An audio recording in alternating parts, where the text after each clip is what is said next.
Bonjour à tous, c'est AstroRocket. On se retrouve aujourd'hui pour une nouvelle vidéo, pour un nouvel Air Info, où on va parler du retour de la flotte A350 de Delta, d'un successeur au Concorde et de Airbus qui, tout comme Boeing, se retrouve en mauvaise posture. Et nous terminerons par deux questions sur est-ce que les 737 c'est fini et quels sont l'avenir pour les géants du ciel. Sur ce, c'est parti. It's one small step for man, one giant leap for mankind. Commençons d'abord par Airbus qui, tout comme Boeing, malheureusement se retrouve dans le pétrin entre les licenciements massifs, comprenant des employés se demandant que faire, les cahiers de commandes qui se retrouvent vides, bien que le gouvernement a aidé Airbus avec plus de 18 millions d'euros investis dans l'entreprise, mais malheureusement, à mon avis, ça ne doit pas très bien se passer. J'espère qu'ils pourront, bien sûr, les employés qui se sont fait licencier pourront retrouver des emplois et que les entreprises vivant grâce à Airbus puissent s'en remettre de cette crise. Parce que ça pourrait vraiment faire très très mal à l'économie si nous perdons Airbus. Passons maintenant à la deuxième info. Deuxième info de la semaine, les A350 de Delta se remettent à voler après plusieurs semaines à être restés cloués au sol dû à la crise mondiale. Delta fut lourdement impactée par la crise, mais je pense que l'entreprise américaine, la compagnie aérienne américaine va réussir à s'en remettre et surtout que cette mouche va dégager de chez moi. Bon bref. Et c'est tout ce que j'avais à dire sur la reprise des A350 de Delta.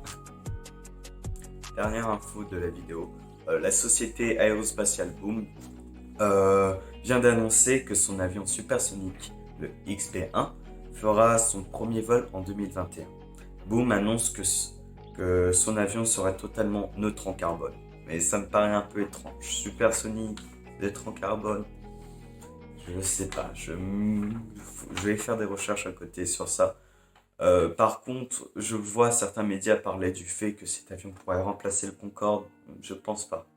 Parce que je crois pas que cet avion serait un gros succès vu dans le pétrin où nous sommes. Et je crois pas que... Ouais.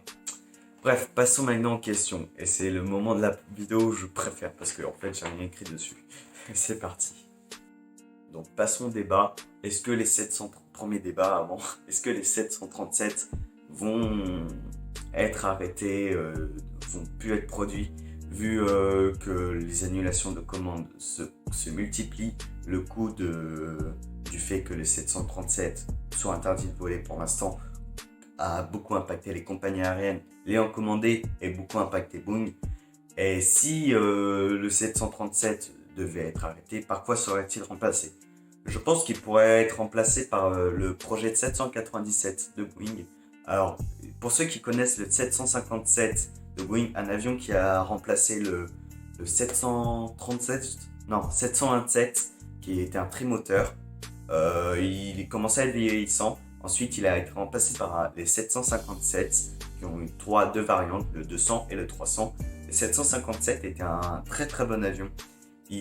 Comment vous dire, c'était un avion monocouloir qui pouvait parcourir beaucoup de distance. Aujourd'hui, on commence à voir l'A321 XLR qui essaye de remplacer le 757, mais ça risque d'être difficile. Mais il aurait des chances. Donc le 797 sera un successeur au 757 qui malheureusement a été arrêté qui n'est plus produit, mais qui est un très très bon avion.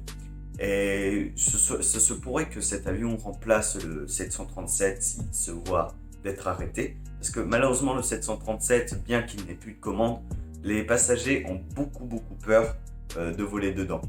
Et les compagnies aériennes aussi perdent confiance en cet appareil. Voilà, passons maintenant au deuxième et dernier débat. C'est parti.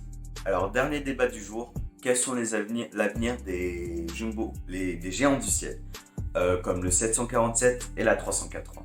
Alors, pour le 747, comme vous l'avez pu voir, par exemple, là, un des 747 de Corsair a été racheté par un particulier qui va en faire un avion privé. Et un autre 747-8 appartenant à la compagnie Qatar et qui a ensuite appartenu à un Qatari vient de le revendre, enfin propose à la revente un 747-8. Donc si vous voulez un 748, c'est le moment d'aller en acheter un, mais il faudra tous se cotiser.